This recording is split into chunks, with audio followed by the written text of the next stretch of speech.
Hello, everybody. Welcome to Kingdom Podcast. I have retired Lieutenant Colonel Ivan Raiklin. Did I say your last name right? Yes, sir. Raiklin. Good. Yep. I usually mess people's names up pretty good, even my own. He is a former Green Beret, commander, constitutional attorney still, 25 years in the DOD, and many, many other things that he's done for our government, speaks several languages. And we've got about a 20-minute window here for this podcast. And I want to give Ivan as much time as we can. So, Ivan, you've got some important information for the American people on where we are on the world stage, where we are in America, what's coming down the pike for us in this election. And I've heard some of your strategies and things that you're predicting. Would you give that? I'm going to just sit back and listen to you because I want to give you the entire time to lay this out for the American people so we can be ready for what's ahead of us. So, brother, take it away. So if I had the reach to be able to communicate to the entire country, this is what I would say. No, I'm going to divide it up into kind of like four phases of what the deep state, if you will, is going to do. You know, the uniparty, the I call them the unitards, right, are going to do in order to stop freedom from flourishing in America and then broadly in the world.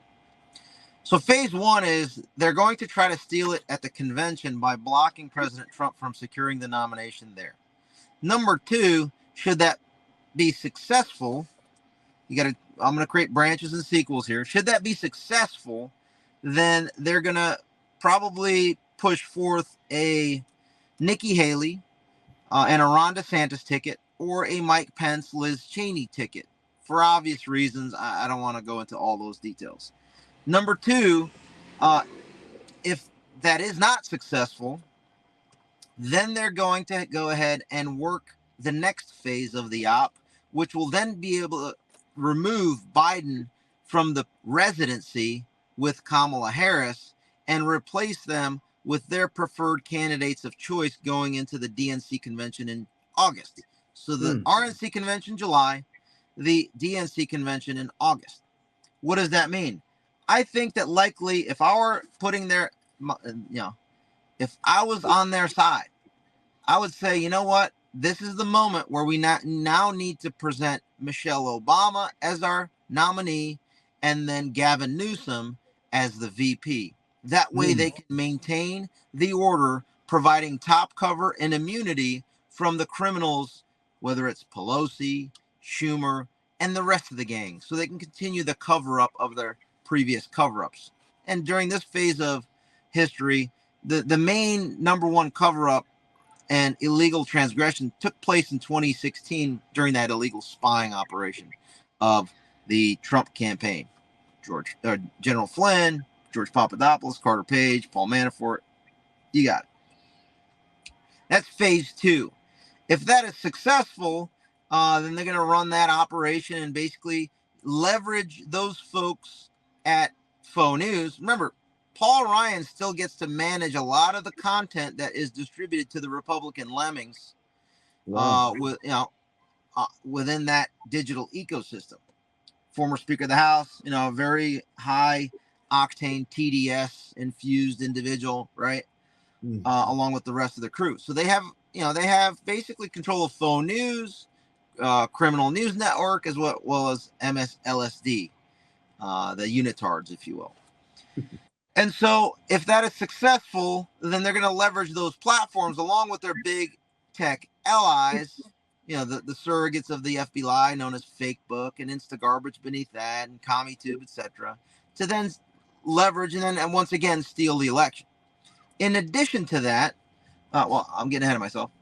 That's kind of how they're going to try to leverage it to then secure a plausible electoral win for a Michelle, Gavin Newsom, or a combination thereof of those individuals. And should that fail, then the next phase of the operation is going to really fall in the House of Representatives, where they will go ahead and bribe, I would say, one more Republican to retire early. Wow. It could be somebody like the brother of Mike Pence. His name's Greg Pence, right? From Indiana. It could be somebody like one of the two remaining impeachment voters from the impeachment hoax that Jamie Raskin ran in 2021, the impeachment hoax 2. And the two of those impeachment hoax Republicans that voted for that to cover up the Fedsurrection parliamentary coup, as I like to call it, are David Valadao and Dan Newhouse. Another one, Tom McClintock from California. Again, you got to kind of keep an eye on Kevin McCarthy and how he's playing it out as well, so that he can come back in and save face. He's creating the necessary leverage. So what does that do? You start remove and pick off another and more Republicans before the end of this 118th Congress, which ends on January 3rd of 2025 at 1 p.m., I believe. Then, excuse me, it's either noon or 1. So January 3rd. Then what you do is you then hand over the speakership to Hakeem Jeffries. And then when Hakeem Jeffries becomes the Speaker of the House, he waits on Jamie Raskin to file a bill that proclaims January 6th an insurrection and that proclaims Donald Trump as an insurrectionist under the 14th Amendment, Section 3. And that is how they block him from appearing on the presidential ticket. Now, during the course of litigation from, this will be in the September timeframe, right? As early voting starts to pick up. So they basically try to block him from appearing on the ballot. And if they end up through a negotiated agreement with the Kevin McCarthy, China First Republican wing of the party, are able to get the Democrats to again win in November in the House, and particularly in the House, they can force what I had articulated back in 2021, they being the unitards, to go ahead and even if President Trump secures the Electoral College vote from the states, they're going to go ahead and block his certification on January 6th of 2025 because they're going to say that, hey, the House, the previous House, the 118th, or they could do it right after January 3rd as well. If they see that, because remember, in November timeframe, you already know who's going to technically win. So then they can either do it on the tail end of a newly Speaker of the House, Hakeem Jeffries. And if they secure a better majority, then they're going to go ahead and vote Donald Trump as not being eligible to be the president. Wow. Forcing in a contingent election of their choosing. So those are the 4 phases of what they, I suspect, plan on doing within their lawfare framework without, I would say that is the most probable course of actions that they will take. Now, there are also dangerous courses of action that they can implement and weigh into this conversation by doing things like extra lawfare, extrajudicial lawfare, as well as silencing any sort of dissent and censorship much more than they have done so thus far that we've seen and witnessed. Okay. And then the most dangerous course of action, obviously, is the one that's so taboo. Everyone tells me I am not to speak of it. I am not to say things like, hey, in the 1960s, it was the government likely that assassinated Martin Luther King Jr., assassinated John F. K. And wasn't it at the Democrat convention that RFK was assassinated? Yep. I think so. So the institution that is alleged to have participated in those ops, to include Malcolm X, was the FBI under J. Edgar Hoover, right? That's right. Who's the current position holder for that position, for that entity in that organization today? It is the beloved Chris Christie's attorney from Bridgegate. Also, the guy that Mike Pence, I argue, and Chris Christie and the Bush-Cheney syndicate teed up to be the director of the FBI. In about 1 hour and 1 hour and 11 minutes, he will be testifying before the United States Senate Appropriations Committee as he requests more money to create a new headquarters and to go ahead and have the mechanism and financial support to weaponize against American citizens to conduct what I call maximum domestic terrorist activity. Wow. This entity is going to continue its rampant, unfettered lawlessness against the American public by violating our First Amendment, by coordinating with big tech and legacy media to silence, I don't even call it dissent, to silence truth about their corruption. Wow. Okay?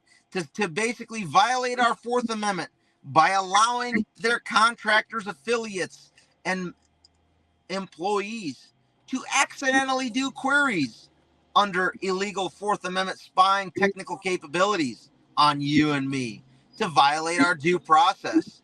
And that is done by the very same person that was the one behind the political assassinations of the 60s. I shouldn't say person, the very same position that was held in the 60s is the very individual that we need to be mindful of. And Secret Service, if you're listening in, the person that is at the top of the list that needs to be scrutinized and monitored so that nothing happens to a presidential candidate this election cycle is the director of the FBI. On another note, the chairman of the the former chair of the Homeland Security Committee, the ranking member of the Homeland Security Committee currently, and the former January 6th Fedsurrection Cover-Up Committee chairman. Remember, he was the chairman for a committee that was constituted by Mike Pence's beloved Liz Cheney and Nancy Pelosi's beloved Benny Thompson. So Benny Thompson is calling on Ali Mayorkas at the Department of Homeland Insecurity to pull Secret Service protection from Donald Trump now that they have convicted him of violating. What are they convicted him of? Essentially, his lawyer lied and said that, President Trump authorized an expenditure for legal expenses, which was actually legal expenses, but we're not going to call them legal expenses. The lawyer is going to perjure himself and say that they were different sort of expenses, and then we're going to go ahead and take that misdemeanor, go ahead and hodgepodge it together so that we can get it out of the statute of limitations. And then we're going to use that as a mechanism to say that there was some sort of a felony that was created from that lawful expense, legally and legitimately written, so that we can go ahead and go after Trump. Remember, it was Andrew McCabe that said, is this a family-friendly show? Somewhat. I'm going to say it this way. It was Andy McCabe that said, first we F Flynn, and then we F Trump. So, did they F Flynn? Yes, they did. Now they're going to proceed to F Trump. Why? Because President Trump now knows after 4 years the deep state by name, date, place, and transgression. He did not know that. Only General Flynn did originally. And that's why they had to take him out. Now President Trump knows this, and so they have to do everything in their power to stop him. So those are the 4 phases of what they're going to do. And I kind of alluded to, if should those 4 phases not be successful towards the end of those phase 3 and 4, then you're going to start to see, once they pull his security detail, then the fingerprints will not be on Christopher Wray or Ali Mayorkas or John Kerry working with the Iranians. It will be some nut job that they incited. Okay, good. So, some nut job is going to be the one that's identified, just like Lee Harvey Oswald was the biggest nut job ever that the deep state said was the one behind the political assassination of JFK. So I'm wondering who that next up political nut job is going to be in order to implement the desires of the uniparty cabal that doesn't want to be held to account.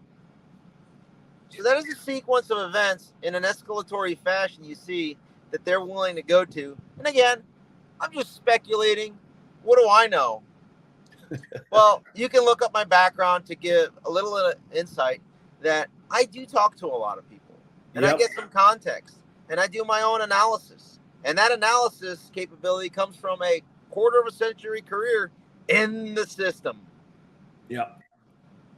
So now the question is, now that you know what they're potentially going to do, or maybe likely are going to do, or almost certainly going to do, what is the methodology? It's like, Ivan, oh my God, what are we going to do? Well, that's a great question, Greg. You want me to answer that? Please. We need to know. I think I know, but let us know. Okay, I'm going to try to do this in 3 minutes. So the answer is as such. Phase 1, we have to identify every single delegate going to the convention, as well as every delegate going to the convention, email and text message, and have them watch the movie General Flynn, Flynn Deliver the Truth, Whatever the Cost, so that they know who is behind going after President Trump. It's the same people. And we're not going to allow it to continue. That's number 1. Number 2, as it applies to that, we need to have every single person that is here. I think we have until tomorrow to go ahead and volunteer to be a volunteer at the RNC convention so that we have physical control of the convention should any shenanigans take place. Yes, I mean physical control, meaning, hey, buddy, hey, Greg, you're a delegate. You're on the rules committee. You're going to change the rules. What? You really want to do that, Dr. Greg Hood? Let me call my volunteers so that they can whisper in your ear something before you make that decision. Sir? That's right. Ma'am? 100%. Okay. That's 1. So we address it appropriately, legally, morally, and ethically on the convention floor.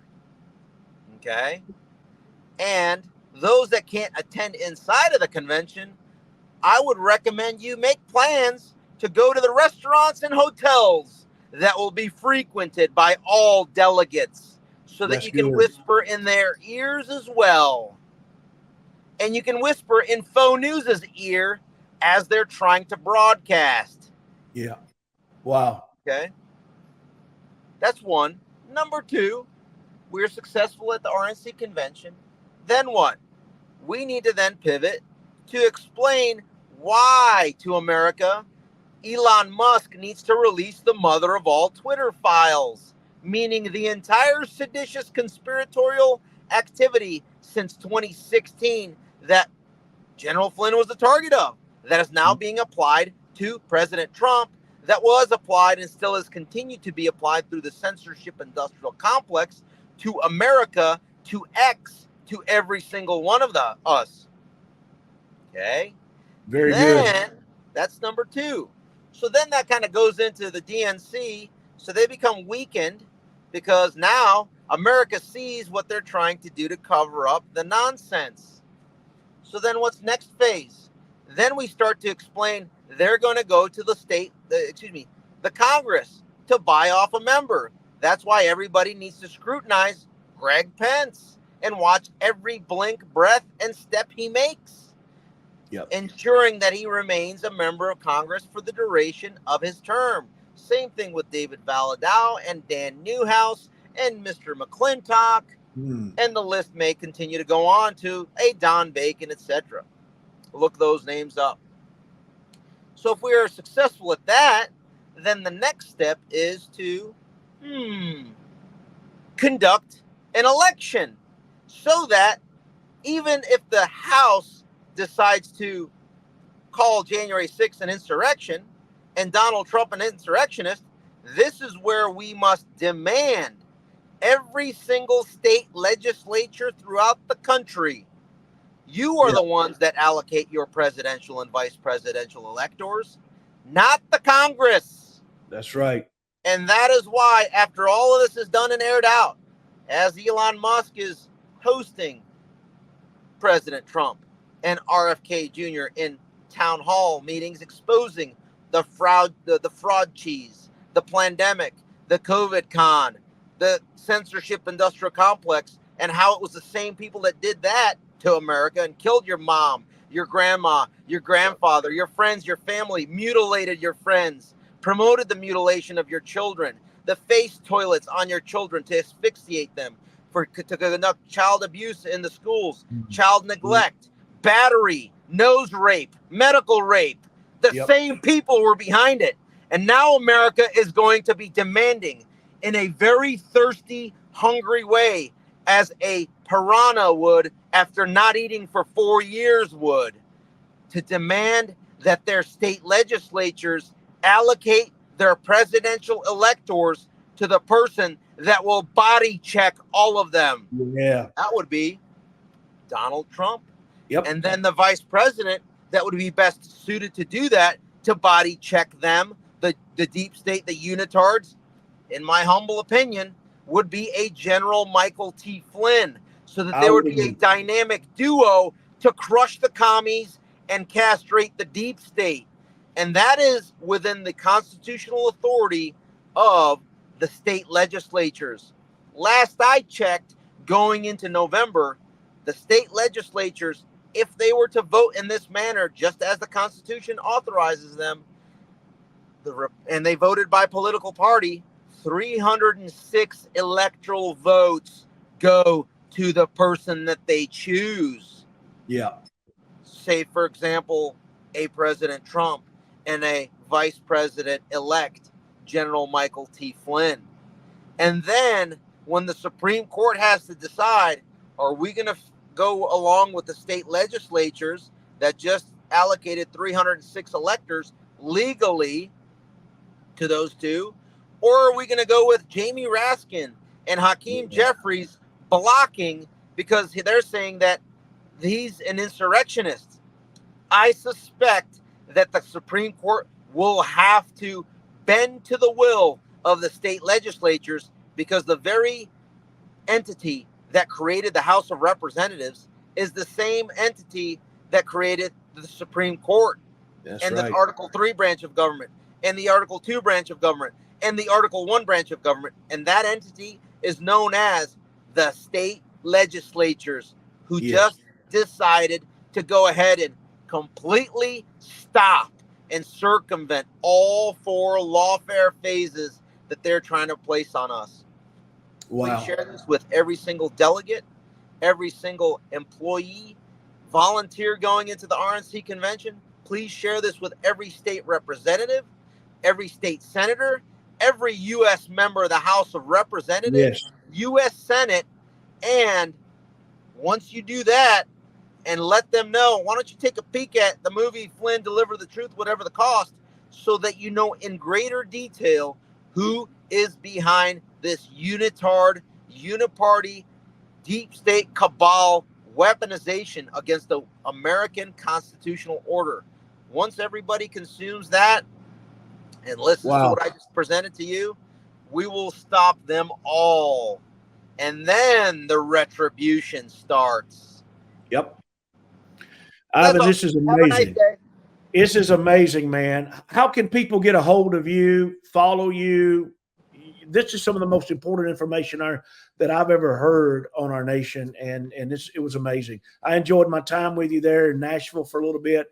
How can people on our podcast get up? I'm on X while Elon allows me to still make my First Amendment sounds. Ivan Raiklin. I'm on Substack. I'm on all the free speech platforms.